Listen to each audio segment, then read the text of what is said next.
जय हिंद दोस्तों, आप सभी का एक बार फिर से स्वागत है इंडिया डिकोडेड पर। दोस्तों, डोनाल्ड ट्रंप ने ऑलरेडी खराब चल रहे F-35 के समय को और ज़्यादा खराब कर दिया है। F-35 का हशर इंडिया ने क्या किया था, आप सभी इस चीज़ से वाकिफ़ हैं। जिस दिन डोनाल्ड ट्रंप ने ऐलान किया था कि वो इंडिया के ऊपर 25% टैरिफ्स और साथ में पेनल्टी को लगाने वाले हैं, इमीडिएटली इंडिया ने बोल दिया था कि अब F-35 को लेकर किसी प्रकार की डिस्कशन हम लोग अमेरिका के साथ नहीं करने वाले हैं। लेकिन दोस्तों, ये केवल एक लौता ऐसा इंसिडेंट नहीं था जो कि F-35 को लेकर हुआ। F-35 की ग्लोबल डोमिनेंस और ग्लोबल ट्रस्ट को ख़त्म करने के लिए दो और कंट्रीज़ यहाँ पे लाइन में लग गई। कनाडा, जो कि पहले से ही इस चीज़ को लेकर बहुत ज़्यादा चर्चाएँ, बहुत ज़्यादा इस चीज़ को लेकर डिस्कशंस हो रही थी, उन्होंने भी बोल दिया कि इतने महंगे फाइटर जेट्स हम लोग आपसे नहीं ले सकते हैं। बल्कि इस चीज़ को लेकर तो अमेरिका में इतनी ज़्यादा पैनिक मच गई थी कि अमेरिका ने कहा,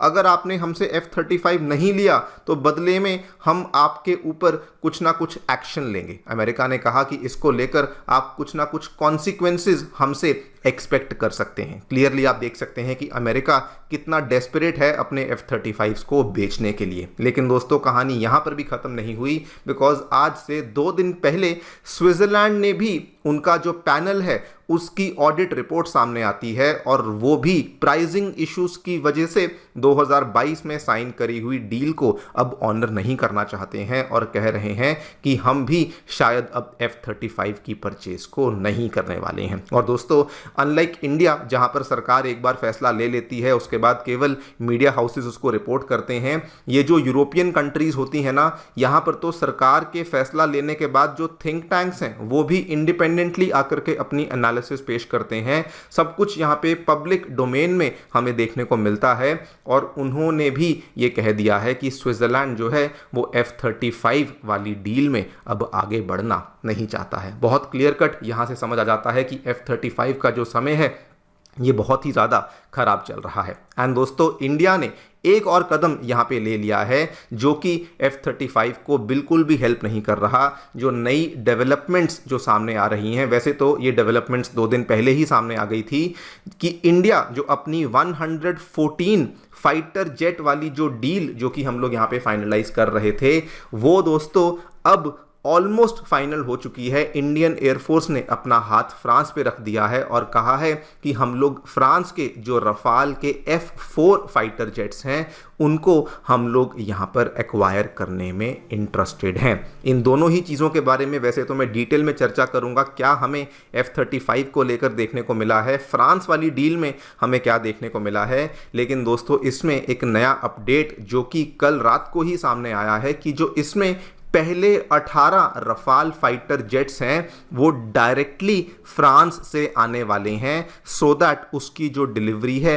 वो बेसिकली तुरंत हो सके, हमें उसमें वेट ना करनी पड़े। इसको टेक्निकल भाषा में ऑफ द शेल्फ डिलीवरी कहा जाता है, जिसके माध्यम से इंडिया को डायरेक्टली ये वाले फाइटर जेट्स बने बनाए बिल्कुल रेडी कंडीशन में इंडिया को दिए जाने वाले हैं। इन्हीं दोनों तीनों चीज़ों के बारे में हम लोग चर्चा करने वाले हैं, क्या एग्जैक्टली हमें देखने को मिला है with respect to F-35, and साथ में जो हमारी रफाल वाली डील है ये कैसे एक इंडिया के द्वारा बहुत बड़ा जवाब है towards America and towards China, इसको भी समझने का प्रयास किया जाएगा। आइए शुरू करते हैं मेरे साथ। मेरा नाम है अनिरुद्ध। यदि आप लोग हमें फॉलो करना चाहते हैं तो यहाँ पर दिए गए इस टेलीग्राम चैनल के माध्यम से ऐसा कर सकते हैं। दोस्तों, अगर मैं बात करूं F-35 के बारे में तो कहानी शुरू हो चुकी थी जब जिस दिन डोनाल्ड ट्रंप ने ऐलान किया कि वो इंडिया के ऊपर जो टैरिफ्स हैं उसको तो 25% लगाने ही वाले हैं, लेकिन साथ में एक अनडिस्क्लोज्ड पेनल्टी भी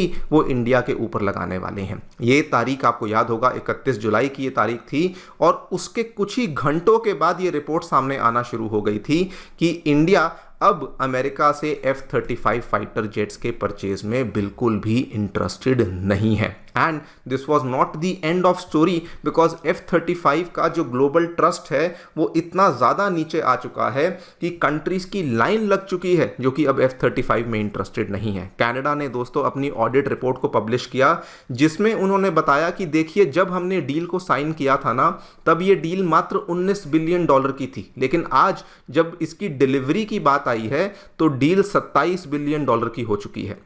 और कनाडा ने अपनी रिपोर्ट में ये भी कहा कि इसमें मेंटेनेंस कॉस्ट को तो इंक्लूड ही नहीं किया गया है, तो ऑब्वियसली हम इसमें इंटरेस्टेड नहीं हैं। उनके जो ऑडिटर जनरल, जैसे भारत में सीएजी होते हैं, वहां पर भी ऑडिटर जनरल हैं, उन्होंने कहा कि 50% का इंक्रीज है ऑलमोस्ट, तो डेफिनेटली हम इसको प्रोक्योर नहीं करना चाहते हैं। सिमिलरली स्विट्जरलैंड ने भी सिमिलर बात दोस्तों कही। स्विट्जरलैंड का कॉन्ट्रैक्ट ध्यान से सुनिए, 2022 में कॉन्ट्रैक्ट साइन हुआ था। कॉन्ट्रैक्ट में लिखा गया था कि इवन अगर आगे चल कर के इसका जो दाम है वो बढ़ भी जाता है, तब भी जो आज हमने प्राइस डिसाइड किया है उसी में अमेरिका हमें F-35 फाइटर जेट्स बेसिकली देगा ही देगा। तब ये कॉन्ट्रैक्ट साइन हुआ था 6 बिलियन स्विस फ्रैंक में। लेकिन दोस्तों आज अमेरिका क्या बोलता है, नहीं नहीं इसमें फिक्स्ड प्राइस नहीं हो सकता, यानी कि अमेरिका एक बार फिर से पलट जाता है। रही बात स्पेन की, तो स्पेन ने तो पब्लिकली कंफर्म कर दिया है कि F-35 नहीं लेंगे, पैसे नहीं है, और हम लोग जो हैं यूरोपियन ऑल्टरनेटिव्स, भले हम लोग रफाल ले लेंगे, भले हम लोग यूरो फाइटर ले लेंगे,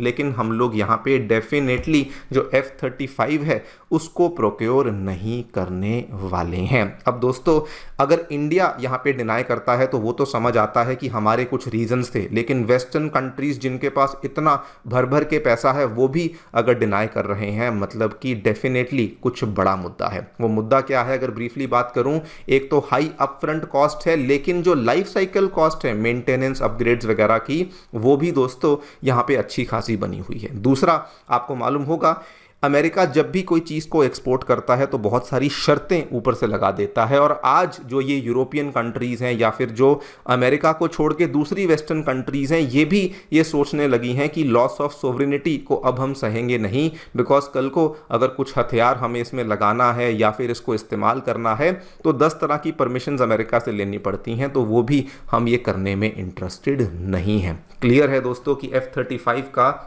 जो ग्लोबल डोमिनेंस था वो तो समाप्त हो ही चुका है, लेकिन अब इसमें वेस्टर्न कंट्रीज का भी जो ग्लोबल ट्रस्ट है वो भी यहाँ पे ख़त्म होता जा रहा है। And if this was not enough, तो आज की डेट में इंडिया के द्वारा एक ऐसा कदम लिया गया है जिससे कि उसने अमेरिका को एक और झटका दे दिया है। आपको मालूम होगा दोस्तों 114 फाइटर एयरक्राफ्ट्स के लिए, मल्टी रोल फाइटर एयरक्राफ्ट्स के लिए जो डील, जो कि काफ़ी लंबे टाइम से चर्चा में चल रही थी लेकिन कुछ कंक्रीट इस पर हमें मूवमेंट देखने को नहीं मिली थी, इंडियन एयरफोर्स ने साफ साफ बोल दिया है कि हम लोग तो जी फ्रांस के रफाल फाइटर जेट्स में ही इंटरेस्टेड हैं, लेकिन हम लोग रफाल फाइटर जेट्स अगर लेंगे तो F-4 वाले फाइटर जेट्स को रफाल से हम लोग लेना चाहते हैं। और उसमें भी जो लेटेस्ट अपडेट सामने आया है कि 18 फाइटर जेट्स को डायरेक्टली लिया जाएगा, जो बचे हुए हैं उसकी या तो मैन्युफैक्चरिंग या उसकी असेंबली इंडिया में करी जाएगी, जिसमें कि मेनली इंडिया का इंडिजिनस कंटेंट ही इस्तेमाल किया जाएगा। नाउ दोस्तों मैं डील के बारे में आपको बता दूंगा, लेकिन this is a major move by India against both America and against China as well. America के खिलाफ कैसे, बड़ा क्लियर है कि F-35 को लेकर बातचीत नहीं करेंगे। और रही बात ये 114 फाइटर जेट्स वाली डील में, तो इसमें भी अमेरिका ने अपने जो दूसरे F-16 और जो दूसरे इनके फाइटर जेट्स होते हैं उनको पिच किया था लॉकहीड मार्टिन ने। इवन बोइंग ने भी अपना एक फाइटर जेट यहाँ पे पिच किया था, लेकिन इंडिया ने उस चीज़ के ऊपर बिल्कुल भी ध्यान नहीं दिया है, उसको कंप्लीटली इग्नोर कर दिया है। And why this is a major move against China also, because दोस्तों सबसे पहले जो हम लोग करंट रफाल को यूज करते हैं वो असल में F-3 वाले रफाल्स हैं, और उसकी तुलना में जो करंट हम लोग F-4 वाली डील की बात कर रहे हैं, ये वाले रफाल्स बहुत ज़्यादा अपग्रेडेड और बहुत ज़्यादा एडवांस माने जाते हैं। इसके स्टैंडर्ड्स में अगर आप देखें तो longer range air to air missile, advanced air to ground munitions, ये सारी चीज़ें हमें देखने को मिलती हैं। बल्कि कुछ एक्सपर्ट्स तो यहाँ पर यूट्यूब पे अगर आप जाके देखेंगे तो ये तक कह रहे हैं, दावे कर रहे हैं कि रफाल F-4 इतना आधुनिक है कि चाइना का जो 5th जनरेशन J-35 है ये उससे भी आगे निकल चुका है। यानी कि इंडिया का जो ये मूव है अमेरिका को तो तंग करेगा ही करेगा, लेकिन रीजनली ये चाइना पाकिस्तान को भी तंग करेगा, बिकॉज रफाल F-4 कई हद तक चाइना J-35 को भी बीट करता है।